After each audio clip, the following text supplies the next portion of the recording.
Shu Shu Carrington be facing off against Bernard Angelo Torres this week on the undercard of the Shucky Foster versus Nova fight. And that'll be on Top Rank ESPN.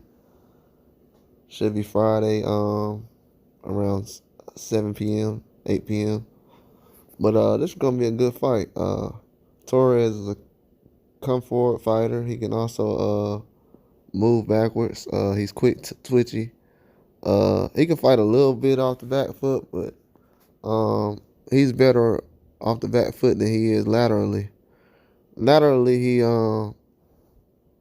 has a bit of a trouble, but he's a come forward fighter. He has a lot of power. He has a lot of length. He throws a lot of looping hooks from the left and right side. So a lot of times when he does that, he can kind of catch guys on the chin. It's a very powerful punch. He goes to the body.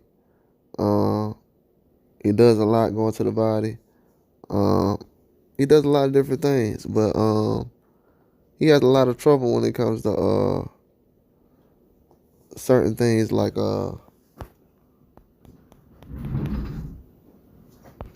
being on the inside as much when he's with someone around his size. Naturally he's the guy who moves around. He can change angles.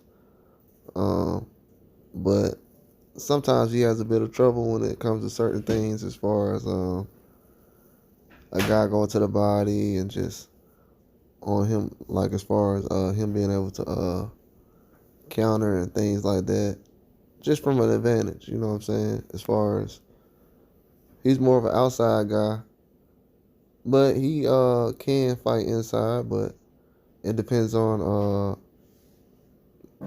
the advantages he has as far as hand speed. His hand speed isn't super quick.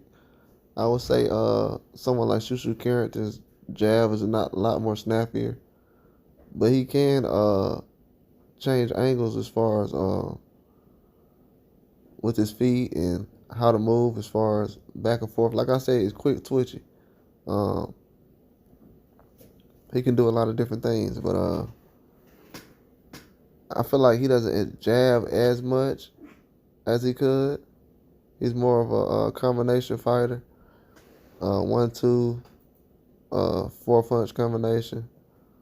He will be in and out quick. A lot of outside fighting, but he will be in the pocket at times, but it won't be where you can be able to catch him. He'll be changing from side to side a lot of times. Doesn't have a lot of power, but he has enough power to where you can respect what he brings to the table. But as far as in the fight with Shu Shu Carrington, I feel like he will be able to get a lot of shots off and change angles. But I feel like Shu Shu Carrington, he'll be able to keep that jab on him. His jab is a lot. It's snappy. It's a high range, high speed.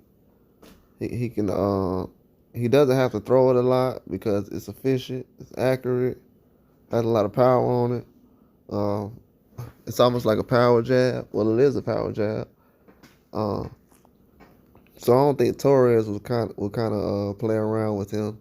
I think he'll be trying to stay off the line and change angles, but I think Carrington will kind of go to the body and kind of slow his legs down, kind of keep him in check, keep him in the pocket where he can unleash some combinations on him.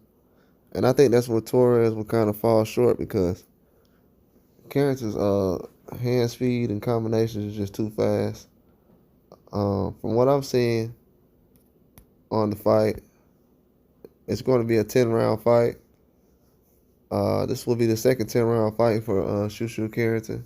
The first one against Jason Sanchez, he lasted 2 rounds. Jason Sanchez lasted 2 rounds. Carrington had a KO. It was a nasty KO at the end of the round.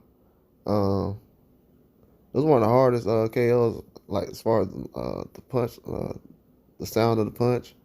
It's one of the loudest punches I've heard in a long time. But it was definitely a huge knockout.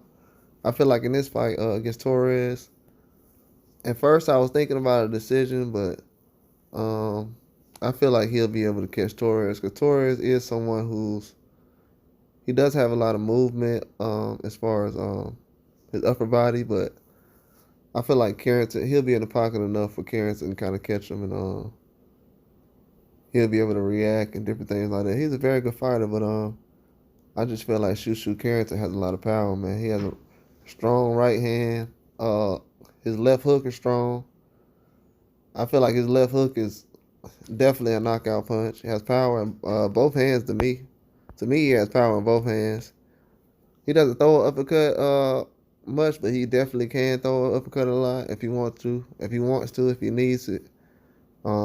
If a guy's leaning forward, I don't. Well, if he can catch Torres coming inside, he could throw it, but because Torres does have a lot of he leaves his hands wide open, so he does leave his guard separated to the point where you can throw an uppercut.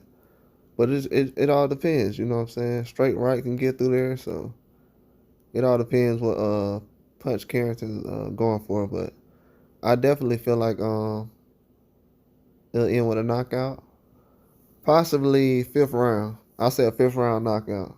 I feel like Torres will be moving enough for 4 rounds, but around the fifth round, I feel like Carrington will catch him with a knockout. Definitely, huge knockout. He's going to go to the body for the first 4 rounds. And he's going to work the jab as well. But that's all I got, though. Like and subscribe.